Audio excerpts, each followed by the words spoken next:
এবারের মতো মনে হয় শেষ হয়েছে। কি শেষ হয়েছে কি বলবো, বুঝতে পারতেছেন না? যারা রেগুলার আমার মতো এই পেজে কাজ করেন তারা তো অবশ্যই বুঝতে পারছেন। এখনও বুঝতে পারছেন না কি শেষ হয়েছে? আরে দাঁড়ান বলছি। তারপর তার আগে একটু গেস করেন আমি কি বলতে চাচ্ছি। কেন এখনও মাথায় আসছে না? দাঁড়ান, আসসালামু আলাইকুম। আগে সালামের উত্তরটা নিয়ে নেন। যারা যারা নিয়েছেন তারা অবশ্যই কিন্তু কমেন্টসে জানিয়ে যাবেন। হ্যাঁ, এখন বলি, এই যে আলামিন ভাইয়ের বিয়ে।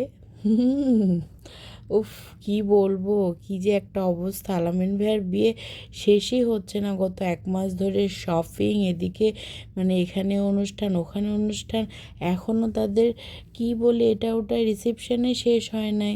মনে হচ্ছে এবার শেষ হয়েছে। যাক, বাঁচা গেল।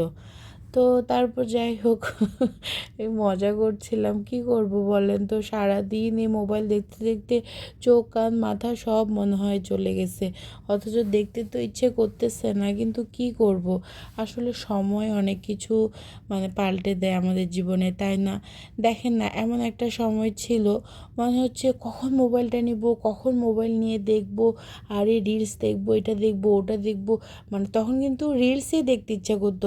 আর এখন এত বড় একটা সুযোগ পাইছি, রিলস দেখলে মানে আমারই লাভ, যত দেখবো তত আমার লাভ।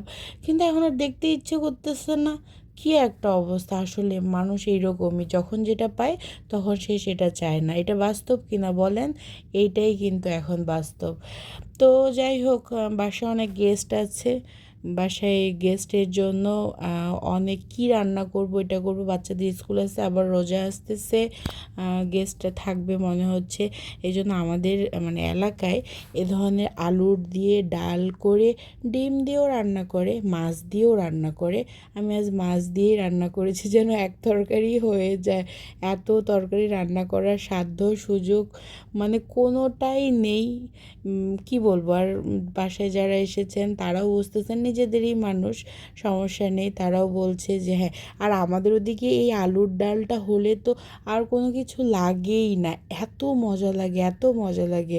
সত্যি, যারা না এই মাছ দিয়ে মানে আলুর ডাল বা আলুঘাটি যাই বলেন না কেন, যারা খেয়েছেন তারাই শুধু এটার স্বাদ বুঝতে পারবেন।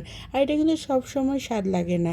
এই যে এখন যে নতুন আলুটা, মানে নতুন বলতে পুরান হয়ে গেছে, এখন যে আলুগুলো উঠছে এটার এই সময়টাতেই বেশি মজা লাগে। একটু টক টক টমেটোটা বেশি করে দিলে খুব ভালো লাগে ডালটা খেতে। ডিম দিয়েও কিন্তু এভাবে খাওয়া যায়। তো এই তো, ডাল রান্না শেষ। যারা যারা এই আলুর ডালটা পছন্দ করেন অবশ্যই জানিয়ে যাবেন কিন্তু। আর আমার ডালটা কেমন লাগলো জানাতে অবশ্যই ভুলবেন না। তো ঠিক আছে, সবাই ভালো থাকবেন, আমার জন্য দোয়া রাখবেন। আল্লাহ হাফেজ।